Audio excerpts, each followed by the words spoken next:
Hi everyone. Thanks for joining me today. My name is Bidani and welcome to today's lesson. I'm going to give you some tools to help you identify and evaluate what is good copy so that as you're navigating through social media platforms, you'll always be able to tell the difference between the hype and what's actually high converting. Like any other person in marketing, growth, CRO, or experimentation, anytime you hop onto LinkedIn, Facebook, or Twitter, you're going to be seeing a bunch of posts that are all sharing these mind-blowing copywriting examples. Cool 2 to 3 word ads that are snarky, funny, and sometimes just plain simple. All of these examples get praised as amazing copy.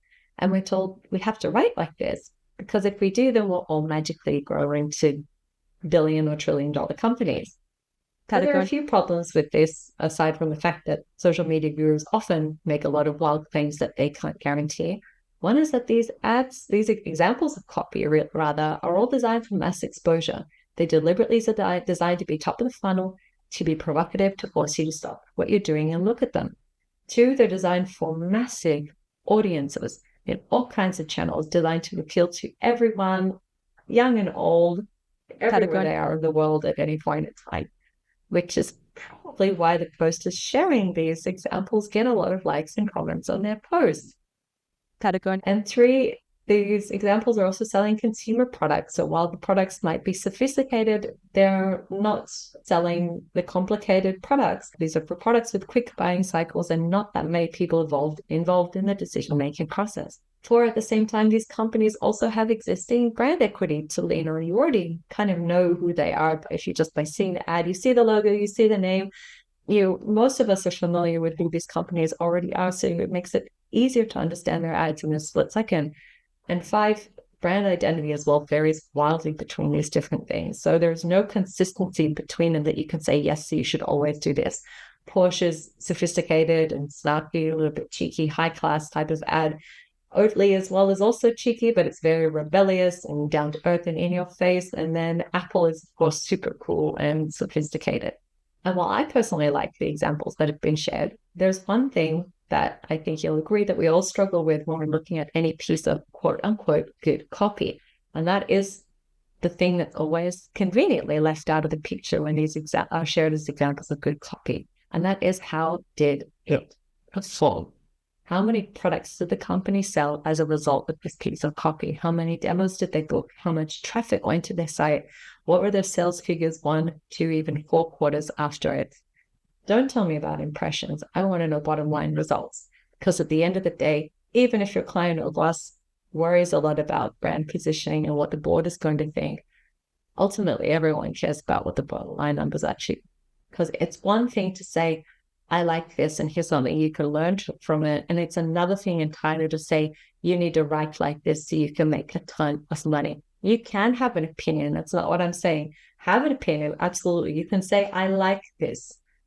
But just because you like something doesn't automatically mean it performs well. It doesn't mean you should copy it either. The truth of the matter is, the best performing copy often doesn't look like high performing copy. And that's because the outcome of high performing copy is usually a good user or customer experience. I'm not just talking about ads. I'm talking about in-app UX copy, landing pages, website copy, emails. There are so many touch points that we come across, and high-performing copy doesn't stand out like these ads and grab attention. Often it just feels obvious. It feels intuitive, and it feels easily understandable. Let me give you an example of hype versus reality to give you to fall back on within a time you get asked what's an example of good copy. So for those who aren't familiar, Patagonia is an American retailer. They sell upscale outdoor clothing that's sustainable, designed to last. They're huge champions of the environment and of sustainability. Whereas Equinox is a luxury American fitness club, they emphasize exclusivity, professionalism, and high performance. And one of Patagonia's most famous ads is their Don't Buy This Jacket ad. It ran first in 2011, just before Black Friday, and it was speaking out against people's tendency to overconsume, buying rubbish products that don't last long, end up in landfill. So people often overspend on Black Friday anyway, and then everything that they buy ends up going to the rubbish heap. So this ad was telling them to think before they buy. Don't just buy because it's on sale. And as a result, Patagonia put their money where their mouth was. They were shutting down their stores so employees can spend more time with their families over the long weekend, Thanksgiving on the long weekend. This ad got a ton of press about it because it was deliberately bucking the trend of spending up big and saving on Black Friday. And at that same time, it's exclusionary. It's preventing people from doing something that they would normally expect to do, which is shop from Patagonia or from any other place on Black Friday. But at the same time, it's exclusionary in that it's speaking to, so if you do shop on Black Friday, maybe you don't care about the environment that much, or maybe you should reconsider how much you spend or buy on Black Friday. And it's really a call to action to help us pay more attention to how we consume. And as such, today, this ad still gets posted regularly on social media channels and is championed as a great example of good copy. Here's where it's interesting. Equinox came out earlier this year with a similar type of rebellious ad telling people that they would not accept new signups on January 1st. Usually what happens is out of all the people who sign up for new gym memberships on January 1st, they're usually doing that in line with their New Year's resolutions. But as much as 70% of the people who sign up for new memberships stop going to the gym after a few weeks and then end up canceling their membership altogether. So Equinox only wants people to join their gym if they are serious about fitness, which ties in with their tagline, it's not fitness, it's life. So they ran an ad campaign saying we don't speak January, and they would not be allowing people, new members, to sign up on January 1st. So they were also deliberately bucking a social trend what people would expect to do on January 1st. And again, exclusionary, not letting people purchase things from them on January 1st. At the same time, it does speak to an aspiration, whereas Patagonia's aspiration is also outward facing. Think about the environment, think beyond yourself. Equinox is a little bit more internal. It's talking about, so think about what's good for you in the long run. A decision you make on a split second just because you want to be healthy is not always the best decision to make. Even though there are a lot of similarities between these two ads, Equinox's ad got so much hate on social media. It was I couldn't believe just how much people said that they hated it. A lot of people were saying, I would never buy from this company. I would never go to the gym there. It's like, oh, I hate this ad. But we want facts, right? Well, Patagonia is still running their 2011 Don't Buy This Jacket ad and campaign. It's the cornerstone of their brand product positioning still to this day. And in the aftermath of Equinox's We Don't Speak January ad, website traffic went up 502%. And they had 25% more sales in January compared to the same time last year. So even if people didn't like it, it worked. At the end of the day, this is just a great example to show us that what is always hyped up about on social media isn't necessarily what's the facts on the ground. People might like Patagonia's copy and they might hate Equinox's copy, but they both worked. Let me share with you another example. A while back, I was working with a tech company that provided freelancer management solution for companies hiring tons of freelancers. The former headline on this company's homepage was talking about was very product focused. It was as short as possible to be ample, 3 to 5 words, 3 to 6 words, the ultimate headline to be as short and sharp as possible. Even though it was clear and concise and it was short and it was very few words and easy to understand, aside from the fact that they weren't getting any demo bookings, their bounce rate was really high and their time on page and scroll depth were almost non-existent. So considering that people weren't sticking around on a page long enough to learn more about the product, I suggested we go with a broad headline that was inviting the reader to learn more. And after doing our research, this is the headline that we landed on for the test.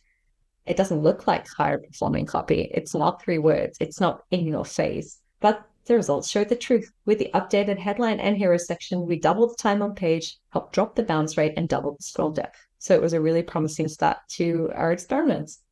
And while this headline wouldn't win any awards or get people to necessarily like it on social media, it worked. And this is why it is so hard to objectively say what is good copy and what isn't unless you have those facts. This is why we test. We can't rely on our own spidey senses because we all have internal biases that impact on what we think is good copy or what isn't. That means we need some guidelines to help us keep our eyes and our minds open when evaluating what is good copy and what isn't. So I'm going to share with you right now 5 key points that can help you get around the hype biases, and opinions to get to the core of what really is good copy. So whenever you're scrolling through social media or whenever you're showing examples of good copy or whenever boss or client says, we want to sound like Apple, you know exactly how to respond. The 5 key points are these. So number 1 is, what are the clients or boss's goals for the copy? Are they prioritizing reach and brand awareness, or are they prioritizing direct conversions? Copy is going to sound different in different situations. Prioritizing reach and brand awareness, great. You can have an aspirational ad privacy that's iPhone. But if you're prioritizing direct conversions, let's say iPhone out now, buy it now. Just an example. So the copy you see, for example, on a billboard versus what you'd see on a landing page or a product page is going to be different. The second key point is, who is your target audience and what is the level of sophistication? If the audience is super technical and they think anything with a touch of brand is too fluffy, they just want the facts. They're not going to trust you if your copy is aspirational and fluffy. But to the average reader, the kind of copy that the technical audience likes is going to see dull or average and even boring. But if the audience is less educated about the product or is less sophisticated, then you can drop the average reading grade level of the copy, and it can lower that in order to increase its appeal to a wider range. The third point to take into consideration is the company's brand and product positioning. So is the copy and the tone of voice you want to use aligned with the company's overall strategic goals in both of those areas? Does it reflect the product and brand positioning? The other question that's attached to this is, does the company have an existing brand equity? So if people already know who they are, if they do, great. You don't need to use as many copy to explain who you are and what you do. But if they don't know who you are and what you do, you're going to need a little bit more copy to help explain it, which means three-word headlines like Apple are usually out of the picture. And for the context, is the context that the copy appears in.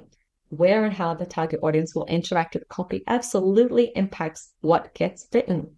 Think of an in-app copy, like the button, a copy on a CTA, a call to action button. If you're having, privacy, that's iPhone on a CTA button, no one's going to know what they need to click on, right? If you have click here to increase your privacy, then you're going to understand what you need to do next.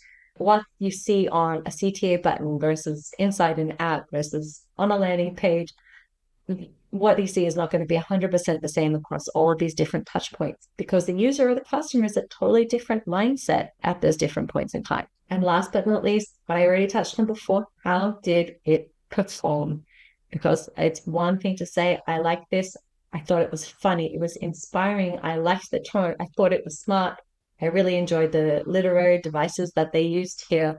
And it's another thing entirely to say you need to write like this because it's going to make you a ton of money, when you have no idea when you have it actually influenced their marketing, their sales or not. So next time someone shares a social media post and says, this is the best copy in the world, or shares another post like a copy of an ad and says, I hate this company's copy and I would never buy from them, instead of going with the flow and screenshotting it and filing it away under do this or don't do this, use these 5 points to evaluate it, because whether you like the copy or don't like it, that doesn't really matter when you have, neither does what people say on social media. So that should not be the only metric that you use to evaluate whether copy is actually good or not. If you have any other burning questions or things you'd like to learn about copywriting, leave a comment below or reach out to the team at CXL, and the next video that I make just might be about that. In the meantime, have fun and stay awesome.